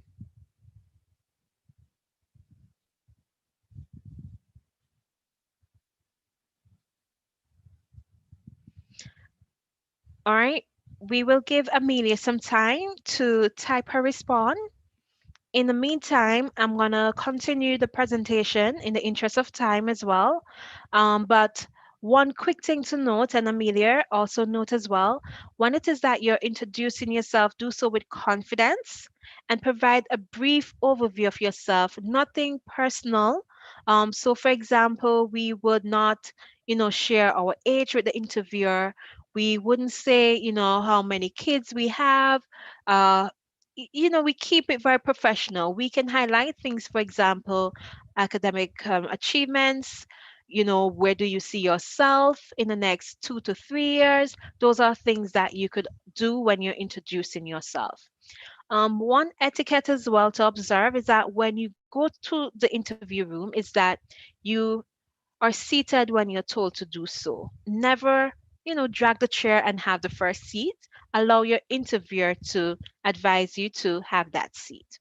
All right. And also during the interview, be yourself, be your authentic self, be honest, but do not oversell yourself. Because if you do, and let's say I hire Daniel Antonio and he oversells himself and he's hired now, guess what? Daniel will have to continue to oversell himself as an employee, which will be, you feel burnout after a period of time, and especially when you can't live up to the expectations. Or, Regina would have mentioned earlier before, when it is that the interviewer is doing the reference check, if you do oversell yourself, and when we're doing that reference check, we find that the information, doesn't add up, it sends a wrong message. So just be authentic to yourself.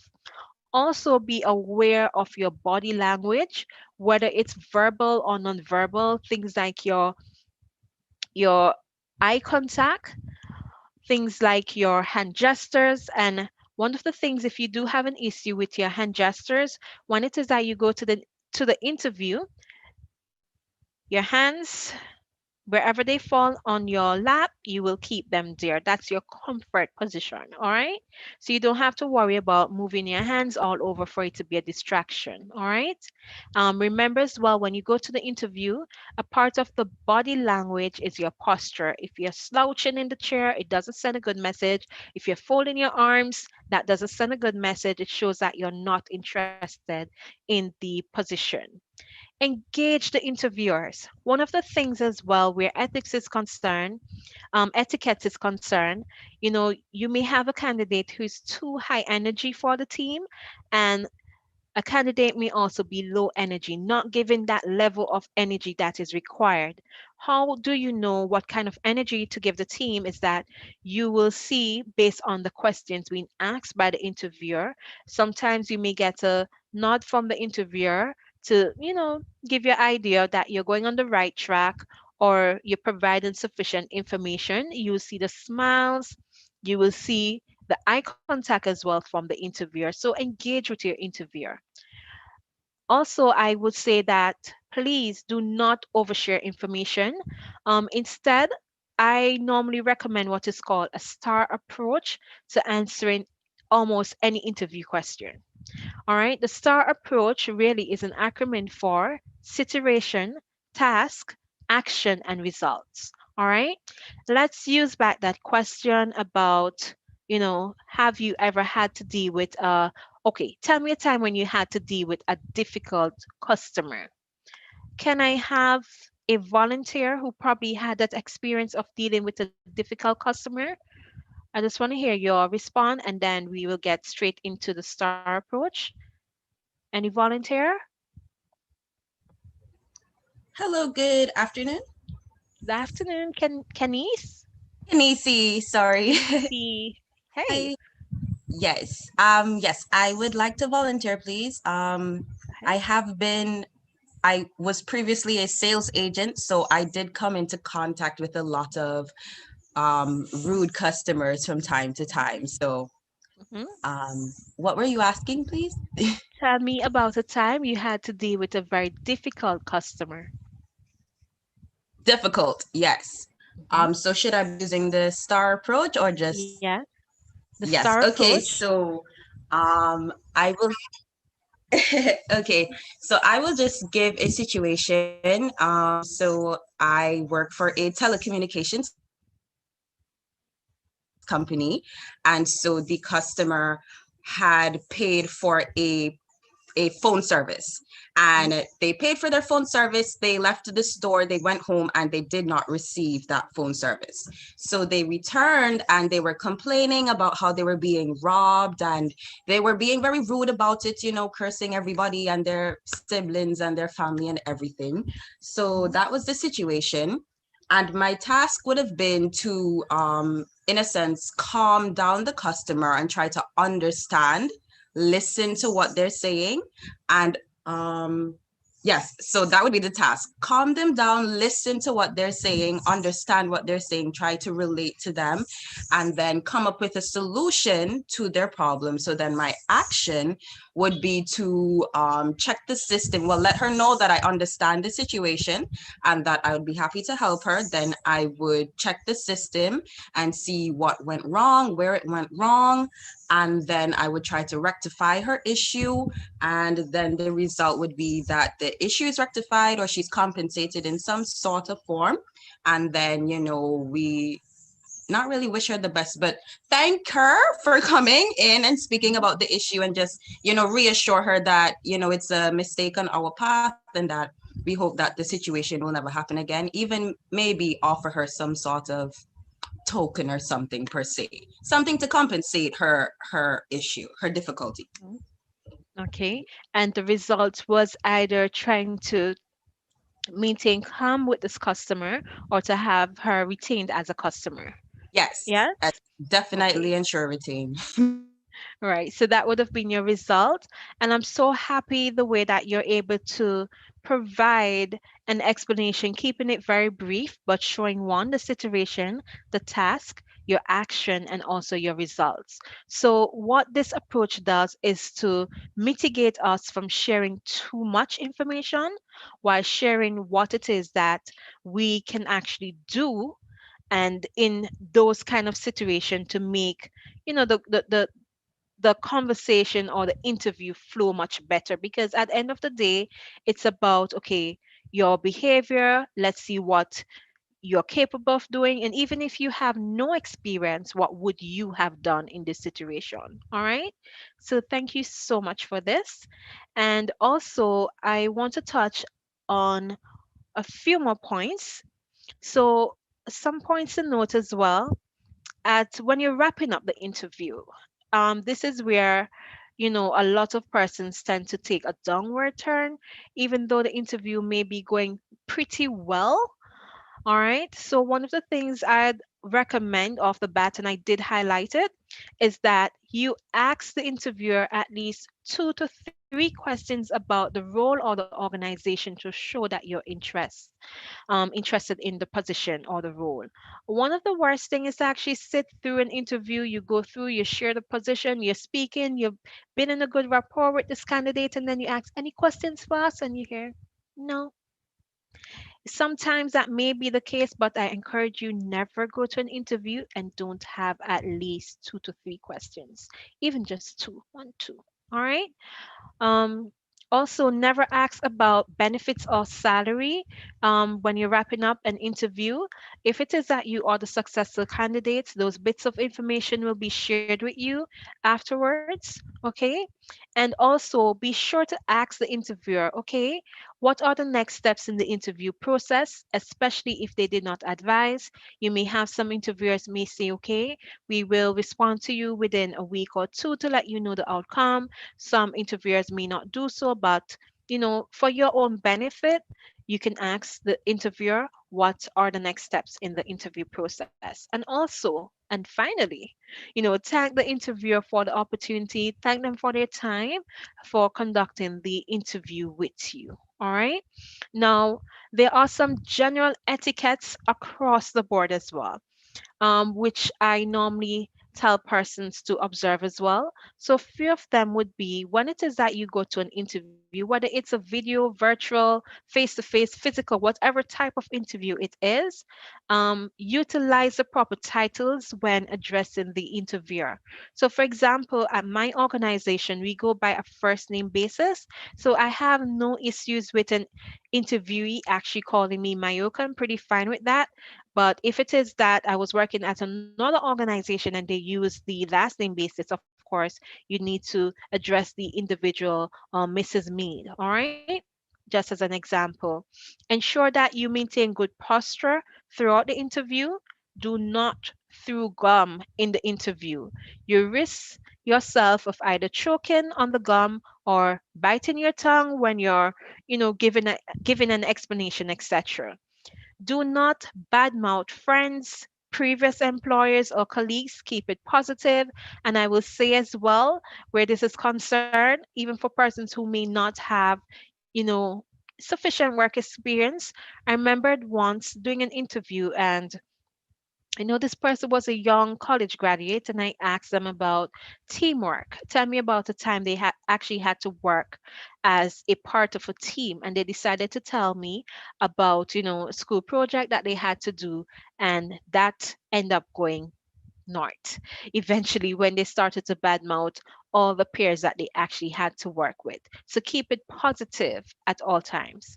When it is that you're doing a virtual interview as well, ensure that your background does not have distractions or noise or clutter. It's very much free that the interviewer can get to see your face. All right. Check your webcam and your microphone ahead of time to ensure that you have some connectivity. And if it is that you're having challenges, feel free, especially if you have contact information for your interviewer, to let them know in advance so that they can either reschedule or they can choose another method to conduct the interview. All right. If it is that you're invited for a dining interview, do not order alcohol or expensive meals. And also remember your table manners at all times, because you are being assessed while you are out for a dining interview, even if it's as simple as, hey, let's have lunch today, and you're there with that interviewer or the owner of the business. Be mindful of this bit of information.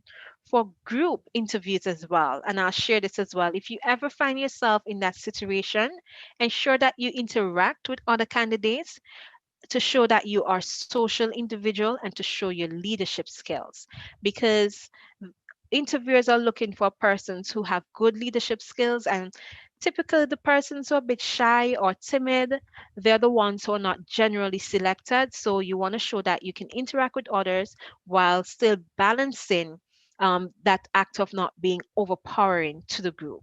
All right, now I am going to be, opening the floor at this point in time for any questions that you may have, and I can provide any answers that you may need.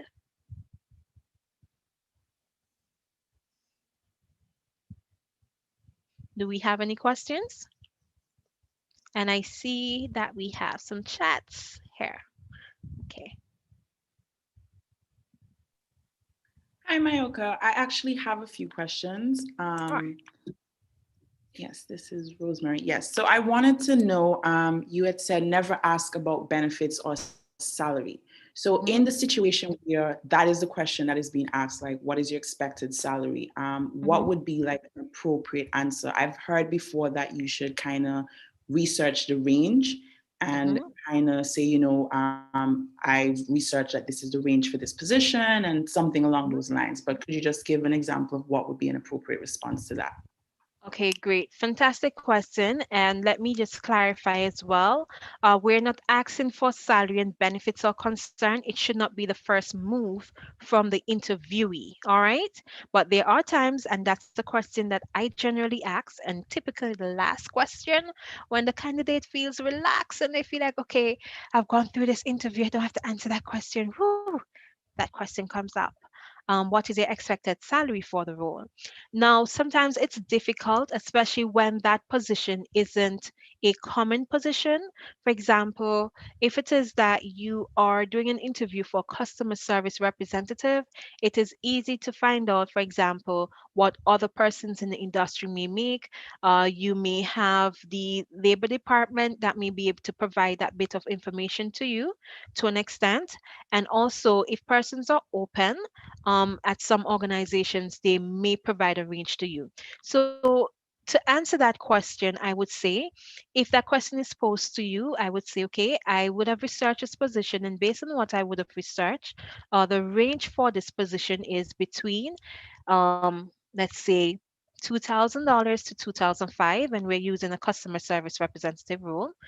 The range is between 2000 to 2005. Therefore, I would feel comfortable within the range or based on your internal salary. All right. And reason for this is because it shows that you are aware what's out there, and also you are also cognizant of the fact that each organization has its own internal scales. What you may find as well, where the salary is concerned, based on the position that you are applying for, especially if you are applying within a unionized environment, the salaries more or less are the same. Where a union doesn't exist, that's where the employer is at liberty to probably pay higher or lower as long as you're over the minimum wage. All right. I hope that did answer your question in full. Yes, it did. Thank you so much. All right. Mr. Brian Mead, I had a question. Mhm. So you were saying that it's advisable for candidates to have at least 1 to 2 questions to ask the interviewer. What should those questions look like? Okay, so typically I would like candidates, if they were to ask me, what is the organizational culture like? Or how do, for example, a particular manager gives feedback to the team.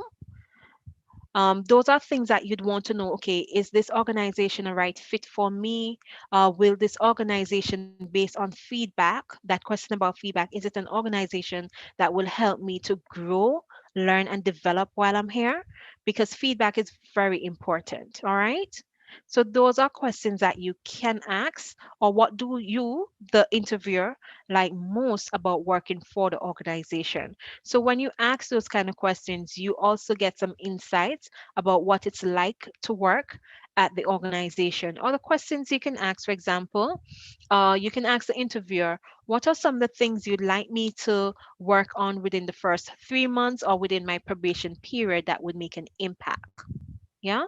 So, of course, you'd have your job description, you'd have things that you need to do, but you're focusing on those things that would have a huge impact. And that shows the interviewer that you're really interested in the role.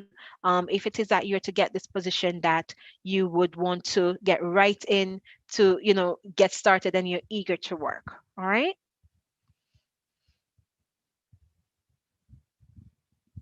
Any other questions?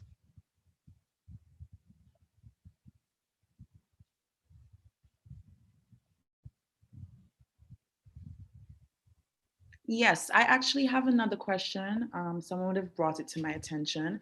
Mhm. What would your advice be about interviewer etiquette? So, questions that candidates should kind of understand that it's not really appropriate, and how to kind of navigate those kind of questions. All right. Let me just pull one out the hat right away. Religion.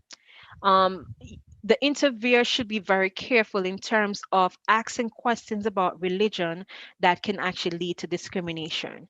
Let's say, for example, very common to us in Antigua, persons who may be an Adventist, and the business operations also require persons to work on a Saturday.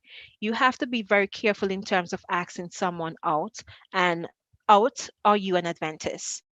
Right? That's not something that is proper etiquette that you'd ask a candidate, or you should ever ask a candidate. All right. That's one of them. Another one would have to be with age. If it is that you you would have applied for a job, you would have presented your resume, something on that resume sparked the interviewer to actually contact you. What they should do differently is to provide a application form to get that bit of information, but asking you outrightly in an interview what is your age does make persons feel a bit uncomfortable, and it can open claims of age discrimination. All right. So those are some things that the interviewer would ask, which are not proper etiquette, but from time to time it does happen. But I would say, if it is that it does happen, there are ways that the interviewee can actually answer those questions to actually, change the conversation around. Um, for example, let's use the religion, and this one is a very ticklish one. Um, and I would encourage persons, once it is that you're sending out your resume, you'd want to see if it is that the workplace would be able to accommodate. But let's say, for example, a place like the hotels, where you've been asked to work a 24-hour or on a shift basis or whatever it may be. You can ask that interviewer, okay, is there a possibility where flexibility can be extended to me as a candidate? So when you ask that question, it now puts back the question to the interviewer to say how can this be done, and they will engage why, and they will let you know off the bat if really and truly everybody is required to work on that particular Saturday. All right. I had one more question, please. Mm-hmm. Where is the best place for candidates to look for practice questions that they should familiarize themselves with? Okay, so it depends. Some persons will Google, but I can say that some recruiters actually has their own set of questions. Some are competency or behavioral based, which again, some positions they are not open on the market. Some simple or easier questions to find would be some generic ones about customer service, how you'd handle particular customers and so forth. Those are questions that you can get off the internet. However, I'd encourage persons not to rehearse those. All right. While you look at them and, just to get you comfortable for the interview, do not rehearse, because I've had situations where persons, you're invited for an interview, you're frightened, you go to Google, you start to look for the questions now. And if one or two of those questions has happened to pop up, the candidate is trying to remember, oh, okay, what did I read again? All right. But you can ask friends. You can, again, when you do research about the organization, based on what I would have mentioned before your interview, you research current information. Based on what is taking place in the organization, you have an idea of some of the questions that may pop up from the interview. All right. Let's say, for example, a bank is buying another bank. All right. It's they're going to acquire another bank and you are applying there. You'd, of course, have some questions around that. So you'd want to ensure that you read enough information.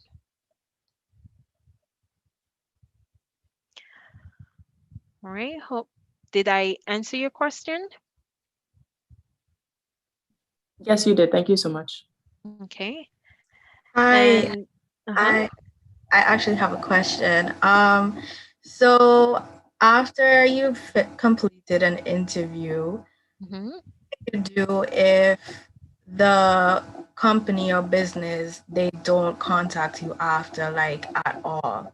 Do you suggest that you call back to kind of like get an idea of what happened, or if they haven't contacted you, is it just a straight up no? No, I would definitely either send an email or try to telephone the organization their times, and things do happen. It's not, and again, that's also one of the etiquettes as well for interviews. The interviewer should always respond to each candidate to let them know whether or not they were successful. There are situations as well where you may interview for a position, the organization may decide to put a hold or to pause the position until a later date. So sometimes that may happen, or they may decide to no longer go with the role, or they are looking additional candidates because the first set of candidates that they would have interviewed, they would want to, interview more individuals to see if they can get top quality or the best candidates that are out there. So I would say definitely, respond, ask for an update. If you do and they did not respond, then I would try one more time. If not, then I'll leave it there. I'll consider that they'll reach out to me at another time, or probably they will never. All right. But I would say if it is that you also find yourself in that situation, do not let that situation stop you from, interviewing for jobs, or feeling fearful, or thinking that you didn't do well in the interview. All right. Don't let that stop you at all. Okay, I also have one more follow-up question. So after you finish an interview and maybe some like couple weeks have passed and no one has contacted you, how Mhm. long do you say that it's like it's too late to contact them back to ask for an update? Even if like it's a case where too much time has passed and you're not really interested, but you just want to know like what how well you did in the interview. Okay. All right. So I would give an organization at least 2 to 3 weeks and then follow up. And that's why, as well, remember that point I made, when you're wrapping up the interview, to ask what's the next step in the interview process. So a lot of interviewers may say, okay, we'll get back to candidates, or successful candidates will be notified by a particular time, or the start date that we're expecting would be, and they'll give you a date. Based on that date or that bit of information that's provided, you can use that as a lead time to actually, write or call back for an update on the position in itself. All right. One thing I'll also note at this point as well, for many organizations, depending on how that organization is actually staffed, you may only have one person. And based on the workload for that person, they may not have the opportunity to contact all candidates or to respond, or based on the organizational guidelines, they may not be able to provide, the information to external candidates as to why they were not selected for that position, and instead they made us respond with a generic response to say, you know what, you were not successful this time around, please apply next time when there are other opportunities. All right, but I would say definitely within a 2 to 3 weeks, that's a comfortable time to ask for feedback. Okay, thank you so much. Mhm. All right, any other questions?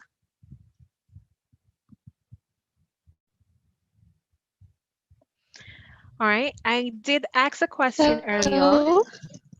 Yes, Amelia? I sent my response.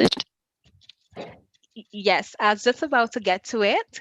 That I did ask a question earlier to introduce yourself, to tell me about yourself. I am seeing your response here. Would you like me to read it out loud? Can I? You may. Okay. Oh, but I can hear you though. You sound much, much better. All right, I'll give you the opportunity to speak. All right, so Amelia, tell me about yourself. And also remember when you're responding, you're going to do it with confidence.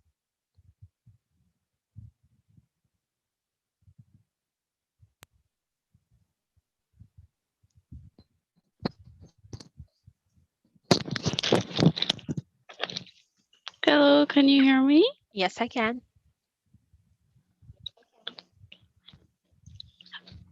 Good afternoon. My name is Amelia Stevens. Thank you for giving me the opportunity to be here today. It is nice to meet you. I am a hardworking individual with a passion for medicine. My future goal is to become an OBGYN. I attended the Ontario Girls High School, where I received the Science Award for Top Science Student and graduated as a valedictorian of my year. I also played the piano for 10 years, during which I completed many practical and theory exams. Moreover, I am an active member of my church. For example, I am an AY secretary and have received the opportunity to preach to the congregation. Finally, I enjoy reading and learning more about the human body. Excellent. And I love the energy. You had so much confidence as well, just telling me about yourself. From that brief introduction, which is actually less than a minute, I got to know so much about you in that short space of time. And, I was pretty much eager to get to know even more about you. So, of course, that sets a tone for, a very engaging interview. So, hence the reason, we recommend that when you go to the interview that you respond with confidence and you introduce yourself with confidence. So job well done, Amelia, and I wish you all the best in your career Thank you endeavors. so much. Yes, fantastic. All right, any other questions?